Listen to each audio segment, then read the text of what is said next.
Comencem avui, en Cultius de la Història, a Catarroja, perquè així es va produir la primera rebel·lió contra els impostos de l'Església.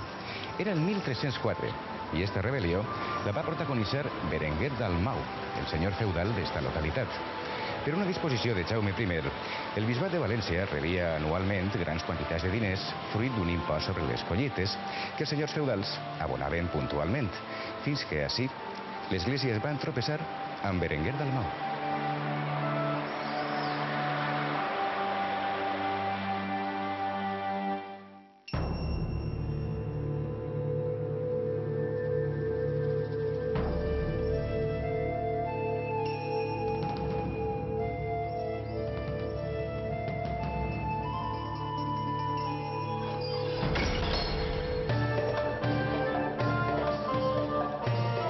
Eixe any de 1304, Dalmau es va negar a pagar, basant-se en el fet que era militar i que per això estava exempt de pagar eixos tributs. Allò no tenia fonamentació legal, per la qual cosa els eclesiàstics no s'alarmaren massa. Evidentment, no coneixien el personatge.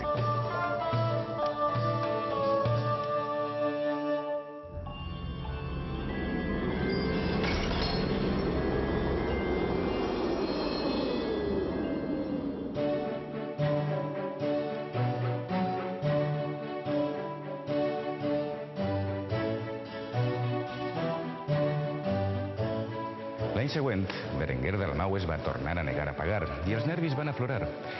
El bisbe va informar de la situació al rei, Jaume II, i el monarca va contestar de seguida amb una carta adreçada al procurador reial de València, Gumbau Entença, però va resultar que el procurador mantenia una llarga amistat amb el senyor de Catarroja.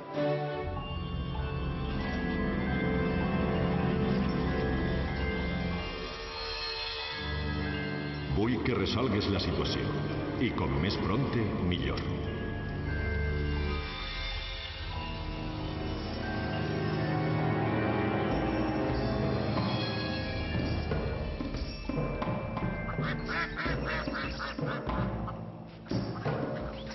El senyor de Catarroja i el seu fill, testimoni de tota aquesta història, van conèixer unes setmanes després el contingut d'aquella carta.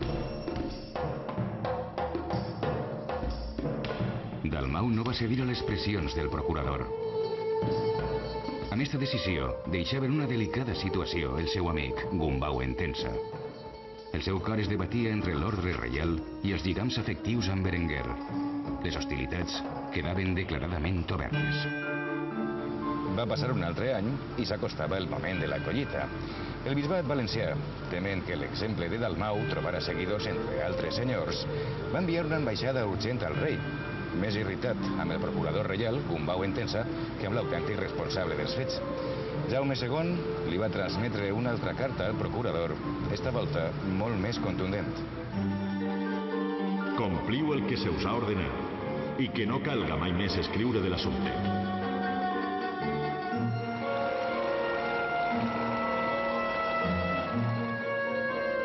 Gumbau Entença va haver d'organitzar visites dissuasives, amb força armada inclosa, a alguns propietaris que, tal i com havien suposat els canonges de la catedral, havien decidit seguir el camí del senyor de Catarroja i no pagar impostos.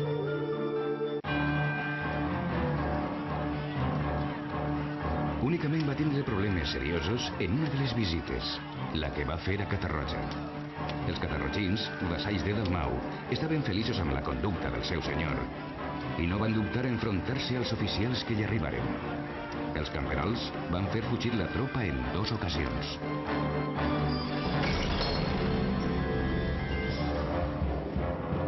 Però Berenguer Dalmau es va encabotar a mantindre la decisió que havia pres i no hi havia forma de fer-lo canviar d'opinió. Ni els possibles càstigs l'espantaven. El tercer escrit consecutiu del monarca va ser extremadament dur amb el procurador.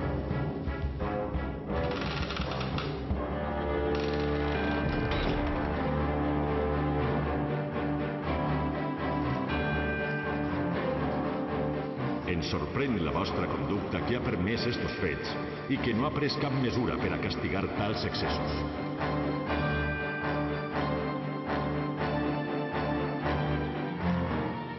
El cas estava en boca de tots arreu el regne i l'Església va prendre l'única decisió possible davant aquell cas flagrant de desobediència, l'excomunió de Berenguer Dalmau.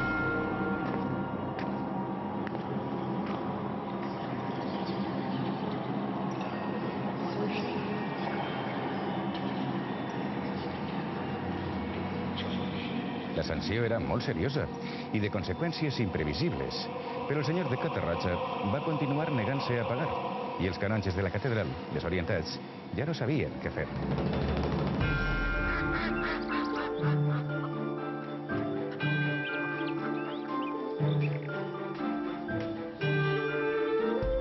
Gumbau Entença va tractar d'arribar a un acord per l'antiga amistat que els unia, però no en va obtindre cap resultat. El cabut de Dalmau s'havia encoratjat gràcies al suport del poble.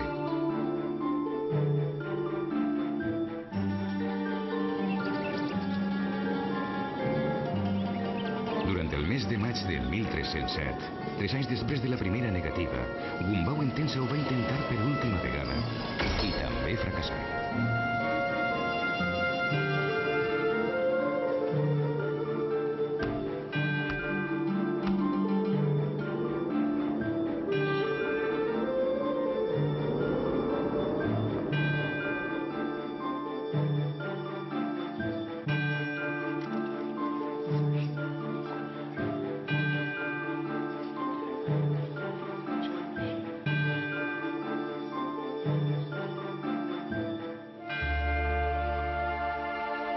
Berenguer Dalmau no va cedir gens durant les collites que van vindre després i va morir el 23 de febrer del 1309.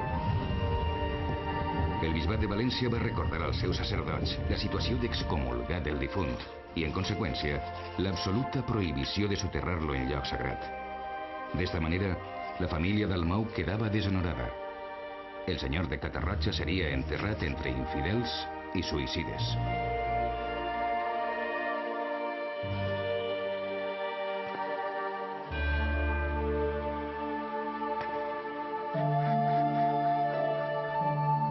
Un any després de la mort del cabut Berenguer Dalmau, el seu fill va reconsiderar la situació.